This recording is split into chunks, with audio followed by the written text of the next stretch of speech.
and this is a little thought-provoking, but is there ever product market fit? You have to be comfortable with disrupting yourself. And I think if you're in tech and you're not always hungry, you're going to get lapped.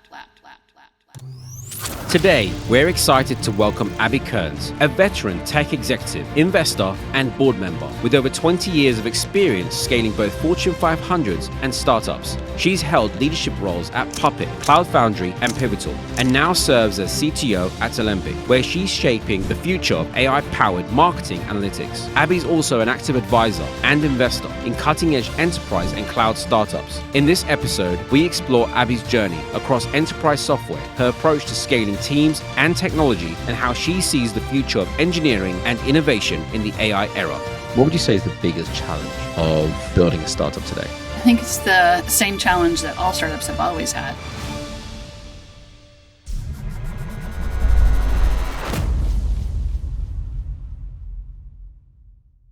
Abby, thank you so much for joining us on another episode of Inside the Silicon Mind. It's a pleasure to have you on. Thank you so much for having me. To start off with, I wanted to ask you a question about AI and AI's impact on the venture capital / investment space. How do you think AI is going to potentially disrupt the space or benefit the space? I mean, it's already disrupted the space. If you look at where venture funds and particularly the allocation of and the deployment of capital over the last couple of years, I would say a large percentage of it has gone into AI startups or AI adjacent startups.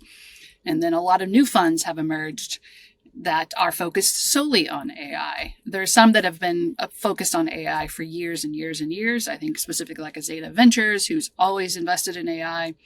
But a lot of new funds have sprung up that really are optimizing for AI as part of their either investment thesis, or they really want to see that story in the product that they're funding. So AI has already disrupted the investment cycle, and it is literally everything we can talk about in tech right now. It is, yeah. And the reason I ask this question is because I just think part of and you know this because you've invested in startups, you're an LP in multiple funds. I guess one thing I've also seen as an investor myself is that funding stage when a founder they have the idea, they've done the validation calls, they're ready to go out and do a roadshow, and they're speaking to investors. How do you think the use of AI can help founders be connected to the right investors? I don't know that AI can solve for that problem, because at the end of the day, when you're out fundraising as a startup, it's much like trying to get a job. It's a top of funnel problem where you want to really be speaking to as many potential investors as possible, but it's also a people business. So it's really about building relationships with potential investors. And there's some people along the way that maybe they're not a great fit to invest in your seed stage or pre-seed stage or even A round, but perhaps they're great for later stage like B or C round. But building those relationships early and often are very beneficial for founders that are out raising. But it's also trying to find the right fit. Sometimes you're looking strictly for capital investment in your business, but more often than not, you're looking for a strategic partner as well. Someone that can open up their Rolodex and connect you to their network, help you hire your first talent, help you become a better founder, a CEO, really just help you see around corners. You know, oftentimes the right VC and the right investor can be a really great partner for you at each stage of your company. What value do you feel investors bring to founders in those early days, specifically founders who have maybe less access of a network in the market? They can bring their network. They can bring their network of people that are potential advisors to help you at different stages of the company. They can bring a potential network of customers that may be great design partners early on to as you scale, great customers as you grow your product. So I think the right investor can provide a lot of different assets and opportunity for founders, particularly those that this is their first time and that they're still learning on the job. When you joined Puppet as Chief Technology Officer in April 2020, what was the size of the business at that point? We were around 500, 550, I think. And as far as market traction from a customer perspective, where was the company at in terms of its, I guess, from a revenue standpoint, or how customers was perceiving the product? Puppet was in a challenging position when I joined in 2020. Puppet at that time had been around for about 12 years. Puppet, if you're not familiar with the IAC space, the infrastructure as code space, was really a leader in building and shaping that market. And we're at the forefront of what later became infrastructure as code and as a movement. But Puppet was a leader in that space. It was followed quickly by the likes of Chef and Ansible and SaltStack. But Puppet really led. And I think that Puppet really had a great deal of brand and cachet because of that. Mm-hmm. But the flip side of that, like every product that's ever been built ever in the history and will be built, is times change, technologies change, buyers change. And one of the things that Puppet had really struggled to do is adapt to that change quickly enough. And by that change, I'm thinking specifically of the shift to container-based architectures, automation, the cloud. Puppet really predated a lot of that. And Puppet had really optimized on infrastructure deployments on-prem.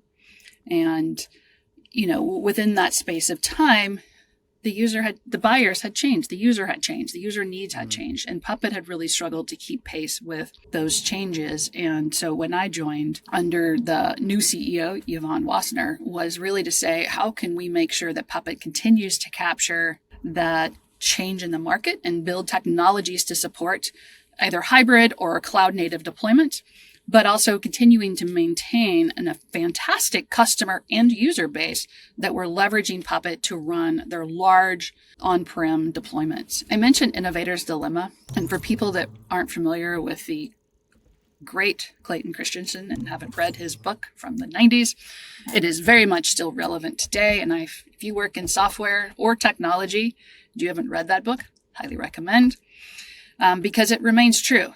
There's no such thing as a product that is good forever, and understanding how to disrupt yourself and to adapt to the change in the market and the user and the customer is important. And that's something that we really struggled with as part of the transformation journey at Puppet. That's interesting. This is going to be an area we can perhaps index on a little bit further. And the reason I say that is when I started Harrison Clark in January 2017, just over 8 years ago, I remember a lot of the requirements that we were seeing for DevOps roles was heavily around the need for Puppet, Ansible, SaltStack. These were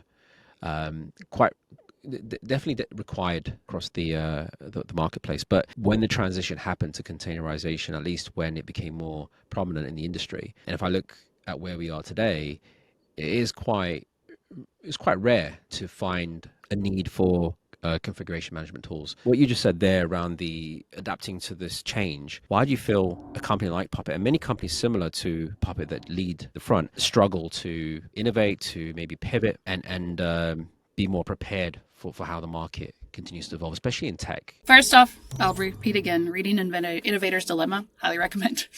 And a lot of that is you have to be comfortable with disrupting yourself. And that is something that not a lot of companies are really truly comfortable with, because you have to be able to say, hey, we've got this great product that has product market fit. Customers love it, are continuing to buy it. We're continuing to see revenue growth here.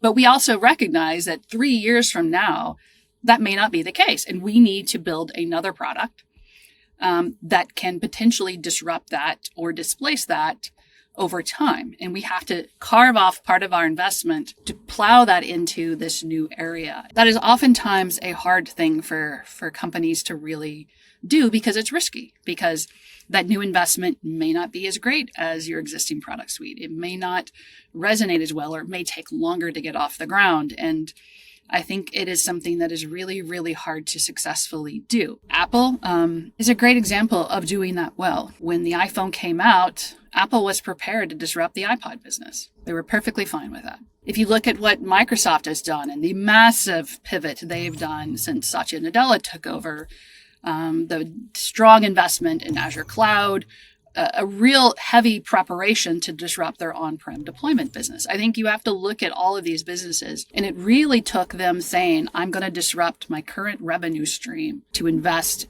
in a product or solution that I think is going to pay off more later, but it is a gamble. And I think that that is something that a lot of companies both struggle with that pivot, but they also struggle with when to make that call. Interesting. You said Apple, I think also Netflix, right?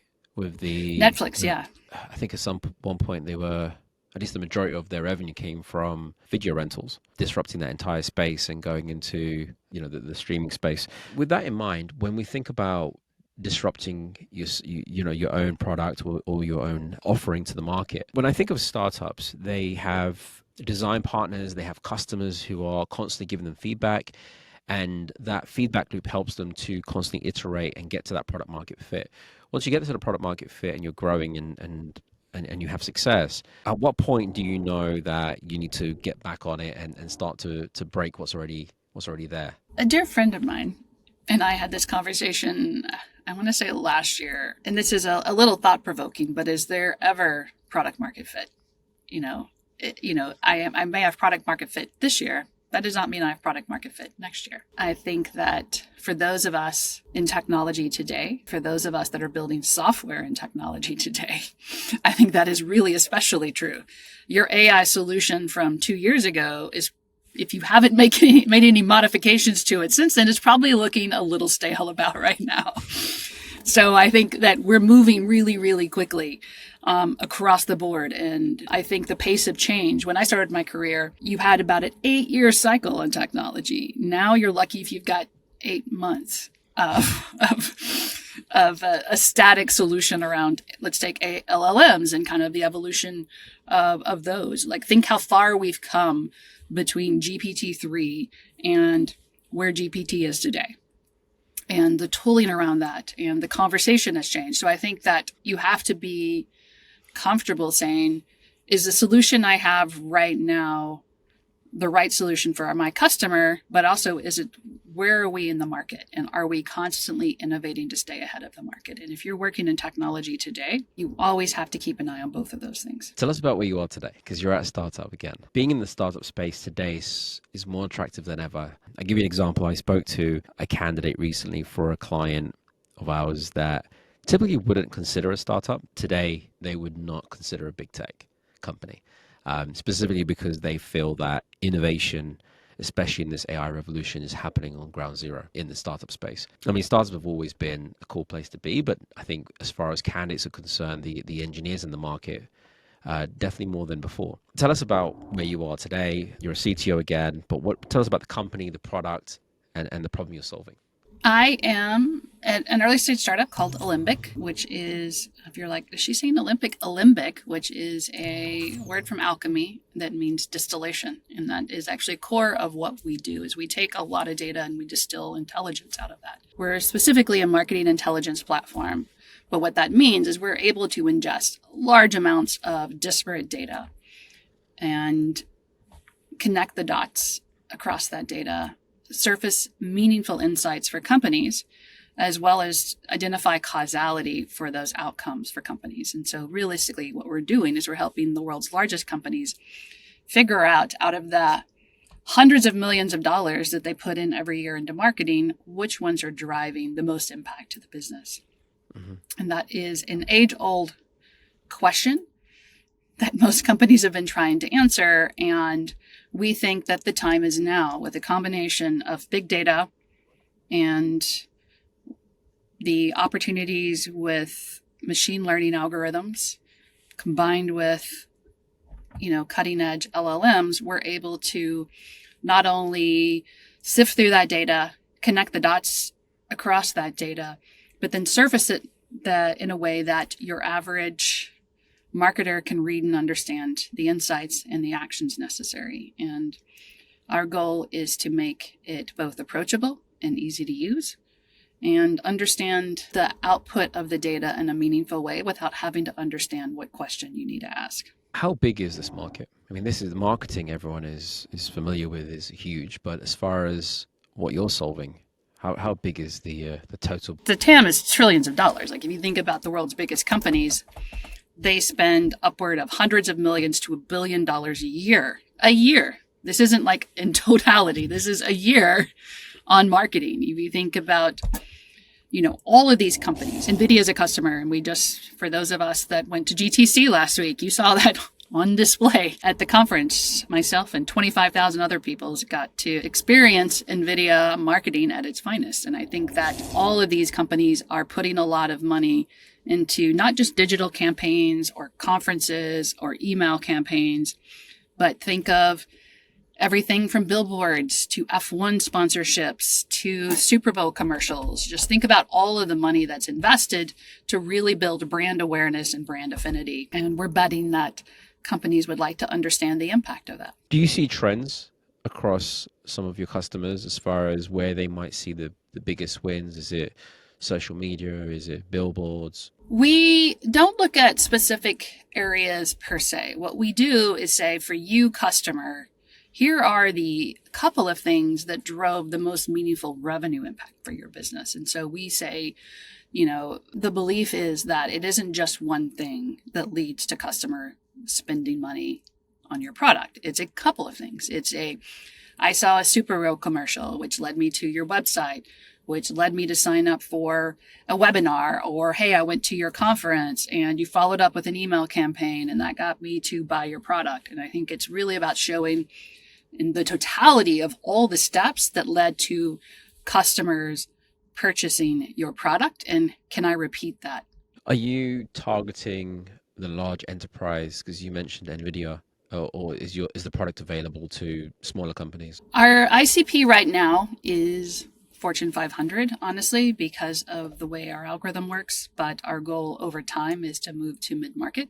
Stepping away from the product, as far as one thing that I think the listeners would love to hear, especially from someone like yourself who's been at some large companies as well as startups, what would you say is the biggest challenge of building a startup today? I think it's the same challenge that all startups have always had. It's the people, right? It's getting the right combination of people together that can pull the technology together in a novel way that creates a meaningful product for customers to buy, and continuing to go through that cycle over and over again. Is the people challenge specifically to one function within the business, like, as you said, tech, engineering, or is it across the entire company? Across the entire company. Like, you can build the most amazing product, but if nobody knows about it, they're not going to buy it. So you need go-to-market function to really tell a story. It's noisier than ever right now, and being able to stand out in a crowd. How do you differentiate your product, your brand, your story in a very competitive and noisy market?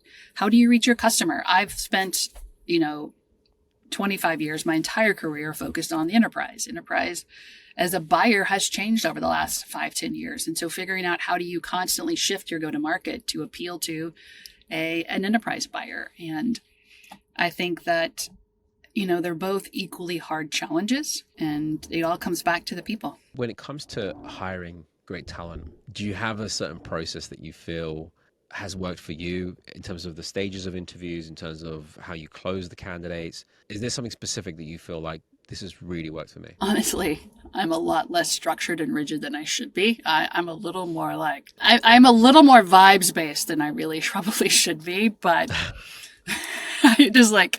I think you're going to be amazing. And, most of the time I'm correct. But I would say it's never I've listened to some people describe their interview and hiring process, and it's very structured. And I was like, wow, I really aspire to have that level of structure, but I feel more you sound amazing. And I think that obviously that's, you're really kind of judging a person's engagement and personality as part of that. Beneath all of that, you can tell when someone's got the depth of experience. You can have a conversation with someone that's just a sort of chit chat, those first 30 minutes of conversation with a candidate.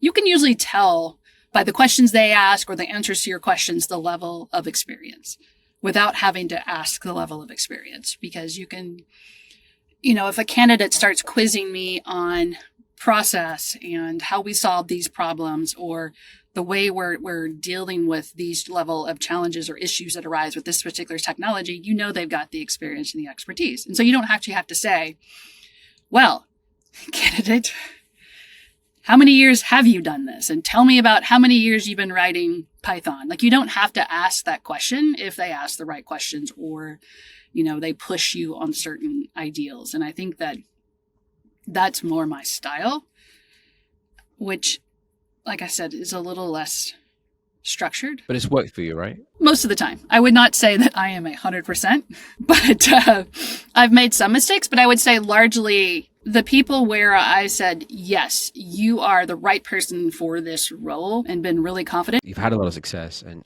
you'll continue to have a lot of success in achieving that goal of building a team. But that comes with experience. That comes with knowing what works and what doesn't work. There are a lot of founders out there who are exceptional at what they do, but perhaps they haven't had the opportunity to build teams in the past. As an advisor and an angel investor yourself, some of the companies you invested in, have you sort of gone into those companies and thought, you need help with thinking about hiring and engaging this sort of talent and getting them excited and closing them? Have you seen great founders in some of your portfolio, great experience, strong technical founders, but lack maybe the depth of experience in terms of hiring? A lot. Not just, I think that's true across the industry. It's like building, running teams is way more art than science. And I think it's something that you have to learn over time. Like, I don't think there's a shortcut to say, oh my God, I'm an amazing team manager out of the gate because I mastered XYZ. Like, I think it's really hard to learn those skills by reading about them or watching other people. I think you have to kind of experience it, and you have to make a lot of the mistakes. There's so many mistakes I've made over the years.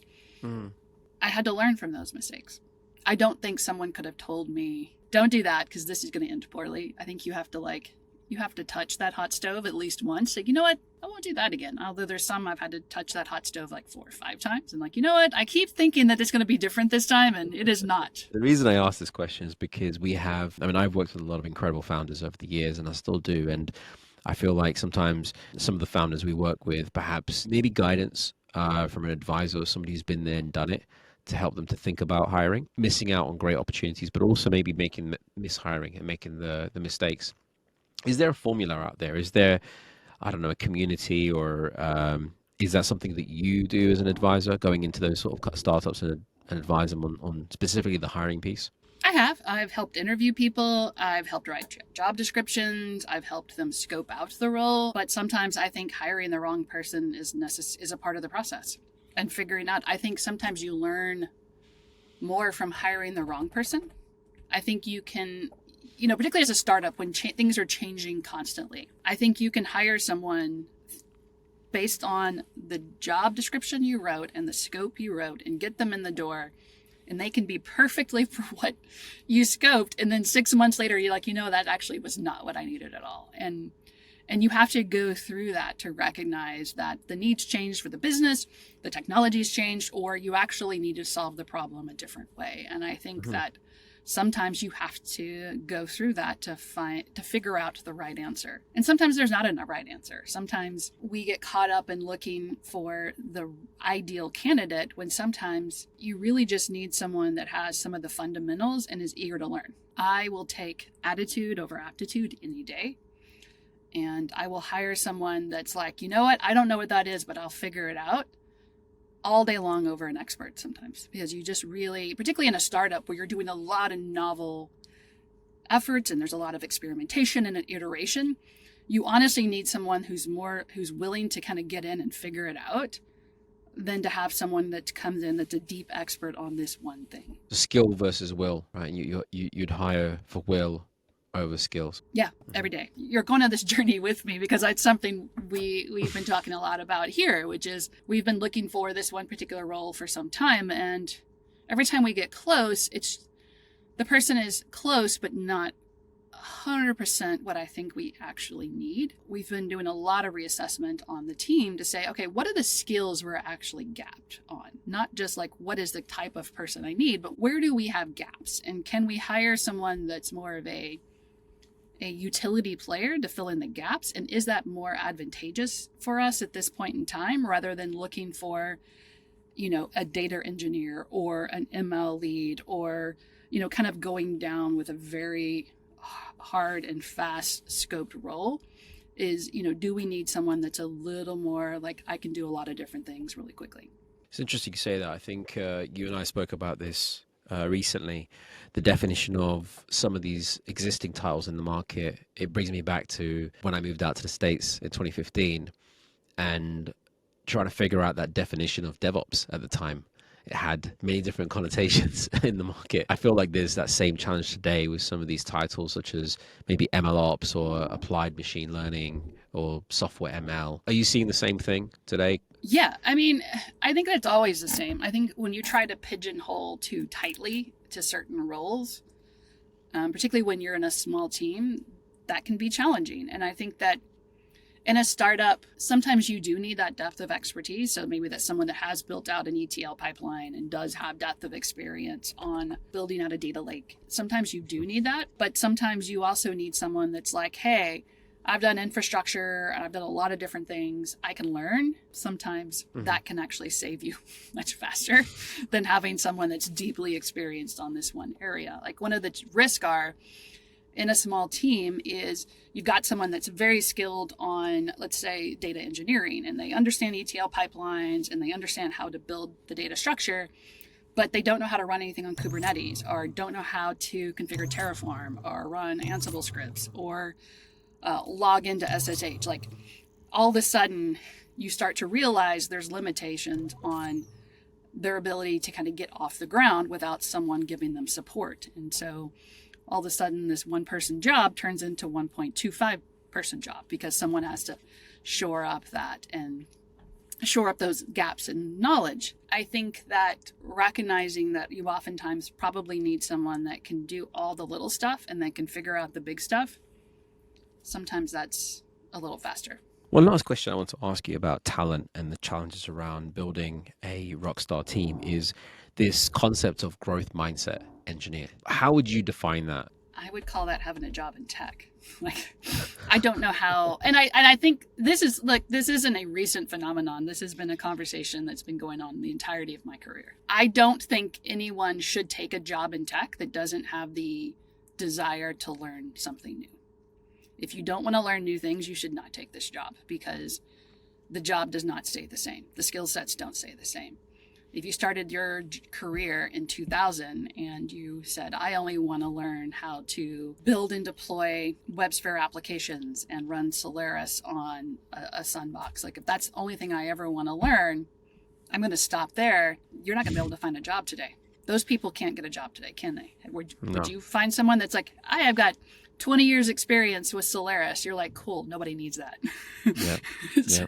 And so I think you always have to be learning. And I think if you are not interested in constantly improving your skills, self-teaching, this has to be self-directed, self-taught, learning, reading blogs, watching videos, however you need to consume your information. If you are not constantly keeping your skills up to date, you're going to find yourself out of a job. 100%. I feel like there was an opportunity during the pandemic for especially candidates maybe in the DevOps, SRE, infra world who perhaps came from more of a infra background or sysadmin background and had an opportunity right there to rebuild or redefine their skill set around platform engineering and software. There was definitely an opportunity there. And I remember having many conversations at the time because we started seeing that shift in 2019 with platform engineering.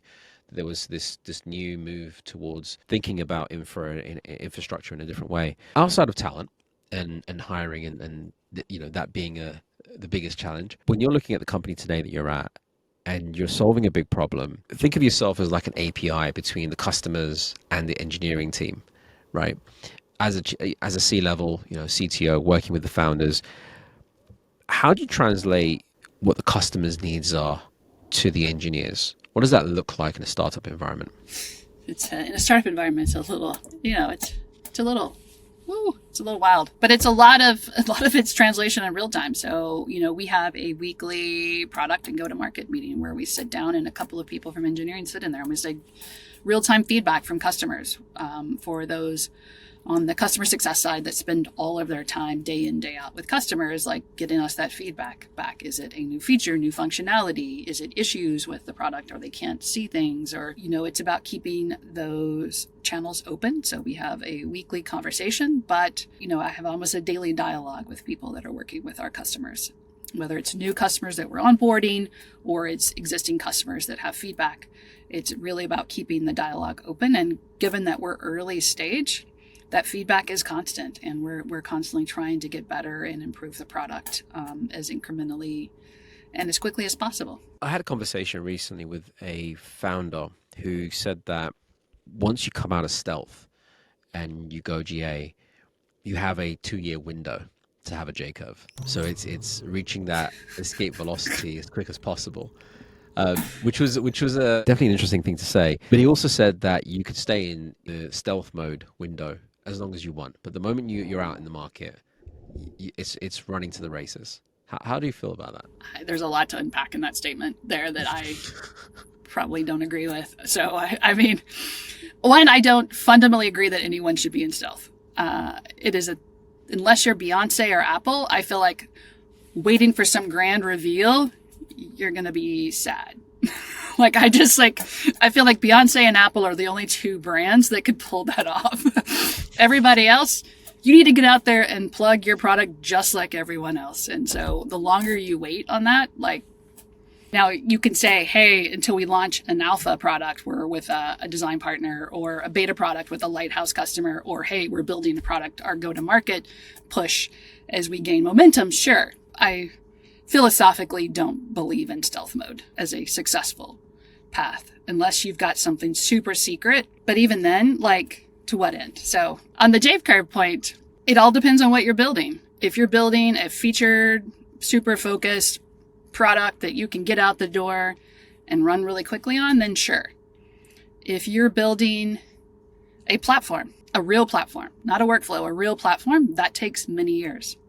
If you're selling a platform to an enterprise customer, that takes years to hit any kind of J curve. So I think it all depends on the product you're building, who your buyer is, who your user is, and how they're going to on-ramp to your product that determine that curve. Now, hopefully, if you're selling a product, a platform to an enterprise buyer, that may take years, but once you hit that growth, then obviously you're off to the races and you get bigger deal sizes, hopefully lower churn, longer opportunities for expansion plays. It looks different for every product. And so I'd say I appreciate the optimism there, but I think it entirely depends on the product you're building. Regarding stealth mode, I've always found it interesting. You said you don't believe in being in stealth unless you're Beyonce or Apple. Why don't you believe in stealth? What's the point of it? I'm curious. Why would you be in stealth? Your early days of building a company, what are you trying to do? You're trying to hire some people and you're trying to get early customer either feedback, or you're trying to build a story around the viability of a product you would like to build. Mm-hmm. What is the point of keeping that quiet? Are you worried someone's going to steal your idea? Because they're going to steal it the second you announce anything. So I think it's just, I don't understand the point of it personally. I just think that it's a hurdle you're adding to yourself, your company, your product, your brand that isn't necessarily going to help you later in life. As far as stealing the idea, we're in Silicon Valley. There's a lot happening. There's startups popping up every single day. How much is that really a concern? And if it is a concern, who are the winners? And maybe this is something you look at as an angel investor, because anyone can come up with the idea. And as you said, you can come out and multiple people will steal the idea. But how do you, and maybe this is a bit of there's two questions really here, is first, how much really is it a concern that somebody's going to steal your idea? And secondly, even if they do, how can you make sure that your idea is going to win ultimately? Even then, I would say, are you solving a unique problem in the market that you are uniquely qualified to solve? Let's start there. And then the following question to that is, are you solving a problem that someone is willing to pay money for? Great. Okay, great. Check. Okay. Then I think it doesn't matter. I think that if it is something that is a really interesting problem that has a large TAM, a large addressable market associated with that, and is a real need in the market, you're probably not the only person that's identified that. How many LLM supported co-development platforms are on the market right now? A lot. I spoke to 2 just this week. Right. There's a lot. And a lot have been on the market for some time. And so I think that there's a need in the market for that. Absolutely. But you're probably not the only one that's thought of that. And I just think that being in stealth, I think that if you're doing it just because you don't want to have to talk about what you're building, sure, I think that's fine. But I think you can just not talk about what you're building too. You could just say, hey, I'm building a company. I'll tell you more details later. You don't have to say, I'm in stealth. You're like, cool. All right. Have fun. I don't know what you're doing, but sounds great. I definitely agree with you. I think the reason I ask this question is when I look at our portfolio and the companies we work with, for example, you mentioned the problem statement around the code piece. There are many companies out there doing this, but I feel like it comes down to a few factors. You said uniquely positioned to solve the problem. You got to look at the founding team. You got to look at who's running the company. When you look at the investors, I feel it's important to definitely double click there and see who the investors are and how involved they are. To me, those are the key things that I highlight. A candidate would come to you and say, this is a saturated market. Everybody's doing this. Fair enough. It is saturated, but it doesn't make it unsuccessful. Or has the potential of being successful. You've got to look at these other factors. Do you agree with me on these points that I'm, specifically who the founders are? Are they best positioned to solve this problem? I think who the founders are, who the founding team is, are important. How they're looking to approach the problem. Are they really solving it from a differentiated perspective? If I'm double clicking on that, I look at technical moat. What are you building that's truly differentiated in the market? Like, where is your technical moat against other competitors in this space? And so those are the questions that I look at. I don't know that who is an investor is necessarily a good metric either way. Sometimes founders raise money to raise money. That is fine. Some investors can be a tremendous value add, either on the board or an advisory role or with their network and their Rolodex, but some are not. And I think that, penalizing a startup or a founding team because of who they raise money for is probably not a great. I know some great founders with really great ideas that have raised from really shitty investors.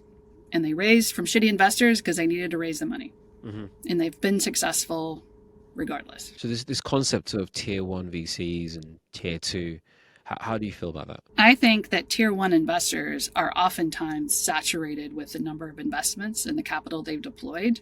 And sometimes they make contradictory investments purposefully because they're basically hedging their bets. And so saying that just because someone took tier 1 investment doesn't mean that tier 1 investor is being an active participant in helping that startup. You said you look at the founding team. It's the 0 to 1 team. The founders and then the founding engineers help build the core product. Now that's a difficult one. Building that core team, that first 5 to 10 individuals that join the business. It's difficult because selling the idea to these people is challenging.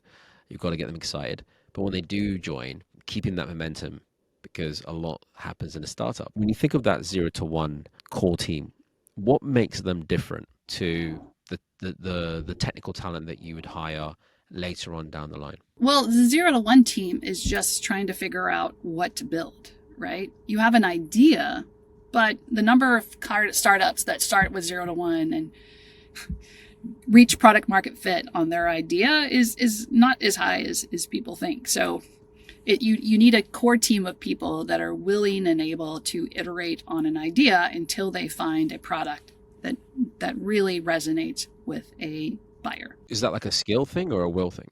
I think both. And I would say it's oftentimes more will than skill because you need to have the comfort with that iteration and that indecision and really trying to figure out the right product with the right customer. But then you need to be able to iterate quickly on that product. And then once you find traction, just run as fast as you can. And that's it, right? The running as fast as you can.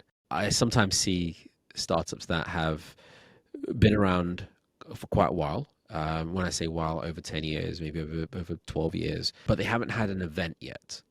How important is an event to a startup? And when I mean an event, I mean an exit, an IPO. I think it all depends. I think we're seeing startups hold on to staying private as long as possible. Let's look at Stripe, for example. Stripe, has stayed private a lot longer than everyone thought. And I think it depends. Some companies that can stay private for as long as they can, and they do a secondary for their employees to have at least some kind of liquidity event, I think it's fine. I think it just depends. It's interesting, like Databricks, for example, is always this.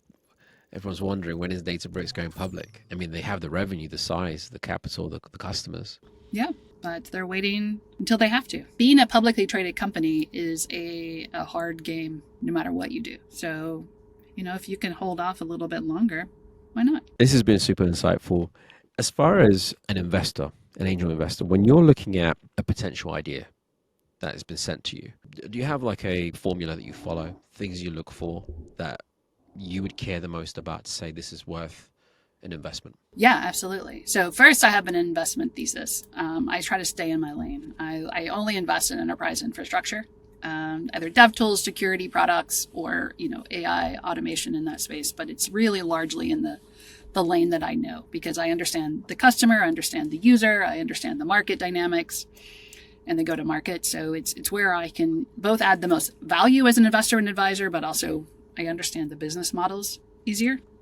It's probably just a limitation on me, but if someone's like, I have this great consumer idea, I was like, I don't understand the business there at all. So I am not going to invest in that. But I'd start with, is it in my domain? And then the second is, do I believe in the product and specifically the addressable market around the product? So if it is a feature-ish, kind of a small focused product that I think has been done 100 times, I'm usually a hard pass. If you're trying to slice something a little differently that exists today, I find that, one, that doesn't work anymore as a really solid go-to-market opportunity, because it's really, really hard to build the momentum and the awareness of a product to begin with. But if you've got another dozen of those products that already exist on the market and have been around for years, unless there is a super compelling case on we've already got product market fit, or we've got a fantastic technical moat here that is truly differentiating and is going to make us stand out, then maybe, but short of that, no. But if you got a great product idea, an addressable market opportunity is big enough, and there's a really good technical moat there, then it's intriguing. I like that. Sticking to your lane, what you know, and how you could potentially add value to the founders you're working with. You mentioned technical moats. What other moats is there in today's market? Because I feel like with all this AI that's out there, there's so many companies popping up. There's this, I don't know if you've seen this, there's this trend now of you don't need to be 100 or 500 person company to get to X revenue. We're seeing companies that are perhaps 30 people, 30 engineers, or even 30 people in total that have hit 100 million in ARR and so on. There's a technical moat, which I get, but what other moat is there, especially in today's market, that as an investor you'd index on? I optimize for the technical moat and the team. Like, honestly, those are the two things. And some investors optimize for the team first, then the product/technical moat. I optimize the other way. I think it depends on the way you invest. I would argue both are equally important, but beyond that, you just mentioned in the world of AI, I think the world of AI isn't any different than the conversation 10 years ago on the world of cloud, which is, what is your technical moat? And if someone else can build your exact same product in 5 minutes, you don't have a technical moat. If you are building anything that's built on top of a standard untrained LLM, you've got no technical moat. Like, you just need to say, okay, what am I building that's truly differentiating that someone will pay me money for? So if your technical moat or lack of is great UI, but you're using an API plugged into another data set that isn't yours, you're not interested. I'm not, because there's no moat there. You're like, cool, someone else can do that tomorrow. In fact, you can use AI to build a great UI tomorrow. Like, that's the whole point of Vercel, right? And all these other products. Like, I would like to auto-generate a front end. Great, done. And if you're just calling the OpenAI API, like, okay, cool, I can do that too. That's true.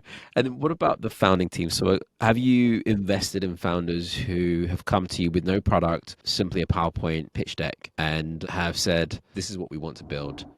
In a situation like that, have you invested? And if so, has it been more sort of swayed towards the founders? Yes, and it's the founders. As far as the AI market is concerned today, how do you feel, or do you think AI is going to disrupt the engineering market from a hiring perspective? Yeah. Do you feel like there's going to be less engineers out there? No, I think it's going to be different. Okay. All of us that run engineering teams have hot takes on where things are going to end in 5 years or so. But I'd say near term, if you are a software developer, you should understand and actually already be leveraging some type of LLM and or coding assistant to help you be better at your job. You know, how do you write tests better, check your work better, you know, find snippets and adding to your code. It should make you a faster, more efficient engineer, and you should already be leveraging those tools. Should it be a crutch? No. And I think you still have to think about the architecture, the integration, the overall solution, and what you're solving for. But I think that you should be leveraging it as a tool, and you should be familiarizing yourself with where things are. I mean, there's some incredible products in that space. One particular company that's building a key differentiator is Augment Code. I had Scott Dietzen on the show. He spoke about how he thinks about this, and he feels strongly that this will enable an opportunity for more programmers in the market, more software engineers in the market, because you have an ability to be more efficient, quicker, as you've described now. But for somebody who isn't a programmer, somebody who hasn't gone to university and studied computer science, are they able to just pick up one of these tools and start coding? Yeah, but it's like, what problem are you solving? And I think if you're not trying to figure out, if you're not solving a problem and understand how things hang together, you're just going to generate a lot of stuff. It's like going to an LLM and writing a prompt. Write me a book. Great. What kind of book would you like? Would you like it to be fiction, nonfiction? If fiction, do you want it to be sci-fi? Great. What kind of genre of that? Like, it's just like, what's the story? Like, you have to understand what problem you're solving and how do the pieces need to hang together. I don't think you can just roll up and say, write me some Java code that overhauls a particular solution. Like, I just think that you have to know the problem you're solving. I think there's probably people out there who will disagree with me. I think that you still have to understand what problem you're solving and how to string all of the outputs together. We both come from at least where you started your career from an engineering standpoint. Where I started my career as a recruiter is in this infrastructure, DevOps world, SRE world. How do you think that AI is going to impact the future of DevOps? I don't want to call them DevOps and engineers, but talent within the DevOps ecosystem. The reason I say that is, as I'm sure you can agree, DevOps isn't a role. It's a culture, it's a mindset, it's a way of operating. But engineers within the DevOps space and SREs and infrastructure engineers, how are they going to be impacted by AI if they don't have the skills of programming, or they don't have the depth of experience on the LLM side? They're going to find themselves like everybody else looking for a job. Like, I think that like DevOps, SREs, sysadmins, those are my people. It's my tribe. Likewise.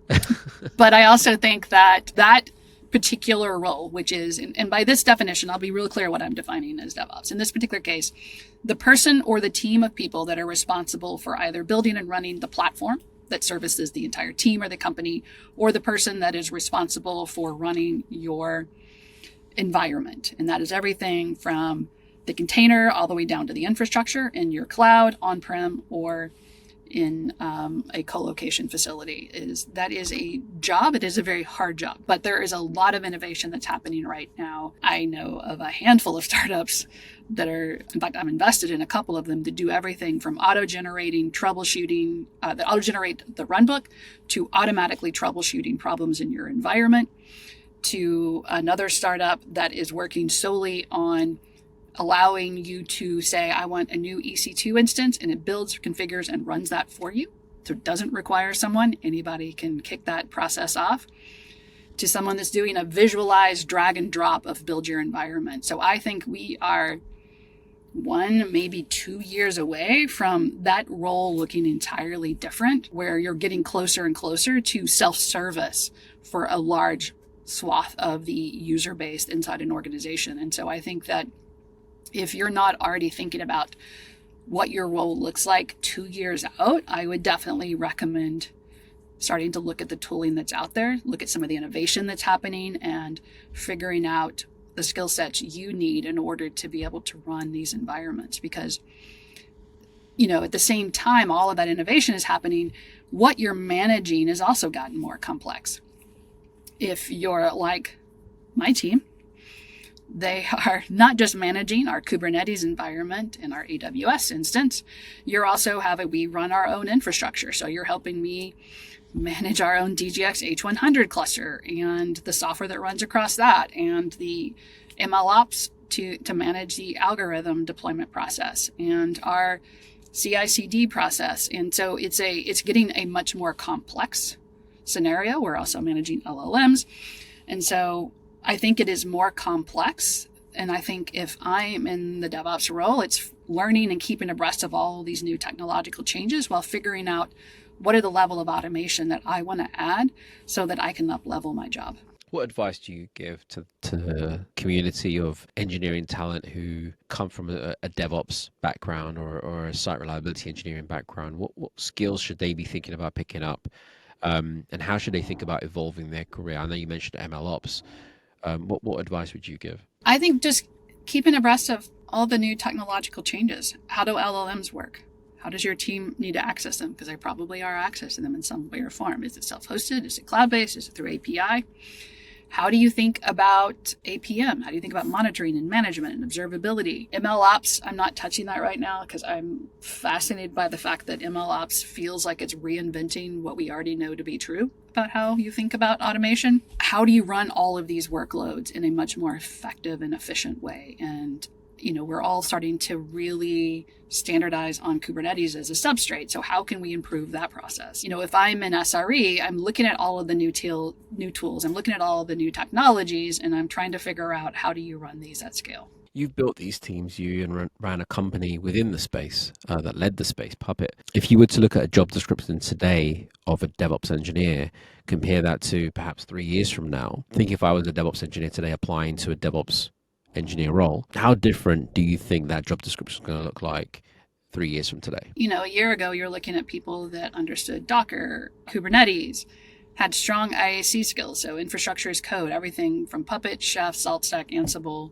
understood Terraform, understood CI/CD, understood APM tooling and observability. You were looking for a specific skill set as well as someone that could write code and help troubleshoot. I'd say a couple of years from now, you're going to look at someone that has had experience deploying, running, and managing LLMs, as someone that's got experience dealing with some type of orchestrator like an Airflow or a prefect. You're looking at someone that's got experience deploying machine learning workloads at scale. I think you're going to look for people that have a lot, it's going to look a lot more like the way we would think about an MLOps person, but it's going to be combined with, the ML workloads and the algorithmic workloads with the other applications that you need to run. And I just think the skill set gets broader and more complicated, but you're also going to want to look for someone that's got good adaptation with the current level of wherever that tooling lands us in a couple of years on automation. Like I can run, maybe one person is now able to run up to 1,000 different instances of something. Like I think the number just goes up on the breadth of their scope and their mandate. With that being said, is the size of businesses going to decrease? Like if you think about big tech today and the man companies, Facebook, Meta, Apple and Amazon and so on, they have thousands and thousands of employees. With this evolution of AI and everything you just said now, you probably have one person doing the job of 10 today in a few years' time.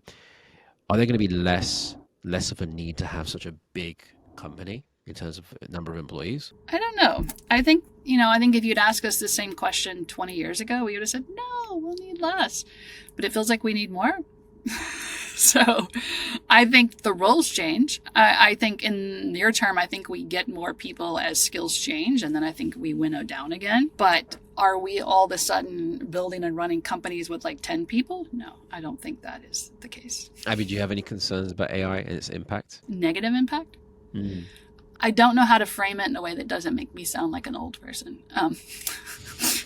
which is like, I don't have the same concerns that a lot of people do with AI. My only worry with AI is does it teach an entire generation of people not to feel like they have to learn first principles and be able to problem solve. That's I think my bigger worry. Our office space. So we have an office in a service building.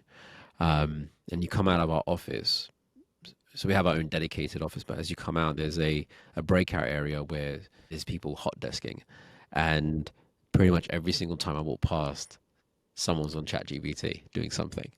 So I feel like this technology is great, but there seems to be a more and more dependence on it, especially with younger folks. I have a few nephews and nieces who are finishing off university or going into university now, and all they talk about now is ChatGPT. I mean, I think it's a great tool. I use it every day. I use it to help me write everything from I use it a lot to help me write documents, everything from writing job descriptions to answering security questionnaire questions. Like, I use it daily. And I think it can be a great tool to help you troubleshoot, but I worry that it will become a crutch and a large generation of people won't understand how how the first principles work, and will only be as good as the LLM helps them be. And I think that could be a little limiting, but otherwise I think it'll be fine. I think we'll figure it out. A couple of last questions from my side. It's been honestly a pleasure of having you on the show. Firstly, the busy world of tech definitely keeps us working all the time, but what do you do to compartmentalize, to get away from it all and I don't know, just switch off? I watch a lot of crap TV, which is probably not a great coping mechanism, but I do. I read a lot. I'm a big sci-fi fantasy reader, so I try to stay out of our world if I'm gonna have downtime. I have a son, and I hang out with him. I do try to shut it off. I think that I am not a better person and I'm not a better leader if I'm on 24/7. I have to have like some space because I lose perspective if I'm in it all the time. And so finding ways to have a mental palate cleanser is important. As you said, you love reading, and I know you read books that are outside of our space. And I know you mentioned earlier on the Innovator's Dilemma, but besides that book, because that is a great book, and I want to ask you a question about that book. Why specifically? Because you've mentioned it to me before, but outside this book, what is there a book that you've read that has truly resonated, and maybe one that you go back to every now and then when you're looking at these investments that you've made, the founders you work with, the companies that you've been part of, that you feel like this is a book that truly resonated and has helped me through some tough times and some good times? I think it depends. Like I have a lot of business books that I read, and I keep them. I like to buy the physical copy of business books, and I have a whole shelf full. And then when someone's like, I got this problem, I'm like, read this book, and I like whip it out. I'm a big show and tell, like, read this book, this one will help you.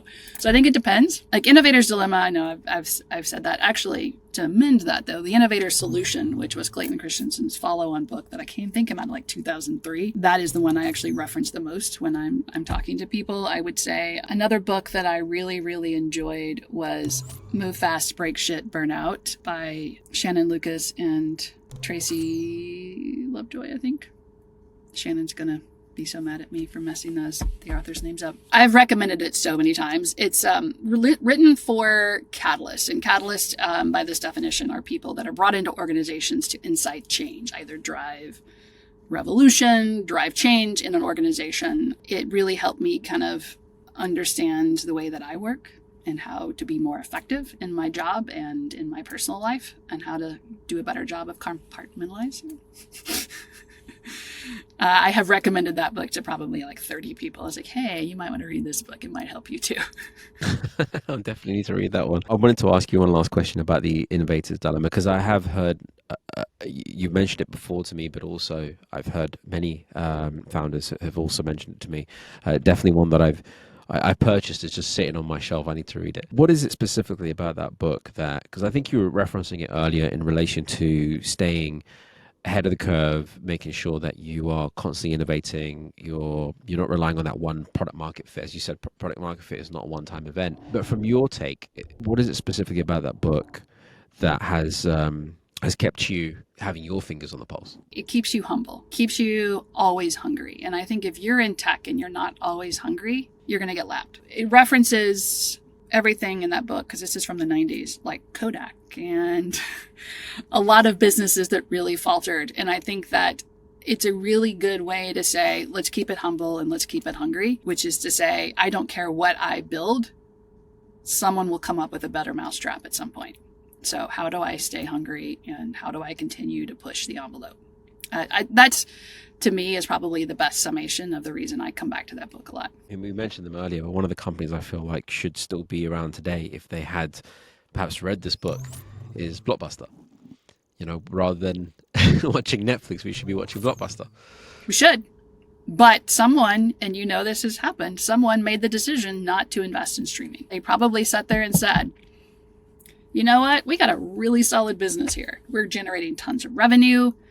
The streaming thing, I don't think it's going to take off. I don't think it's ever going to be anything. And that's a lot of money. And that is millions of dollars to put in a new business that may or may not play out. But we could definitely put that money in our current business. And that is a decision that someone made. We all know someone made that call. And that happens every single day. And I think that reminding ourselves that we will all, if you're in any company building any product, we will all be forced to make that decision. And just reminding ourselves that that is going to happen. And how do we get ahead of that? Abby, it has been honestly a joy and a pleasure. Thank you so much. I've learned so much, and I've made so many notes here that I need to take back to my team. But honestly, it's always a pleasure connecting with you. You've had a phenomenal career, and I know you have a lot more amazing things to do. Thank you. Thank you for having me.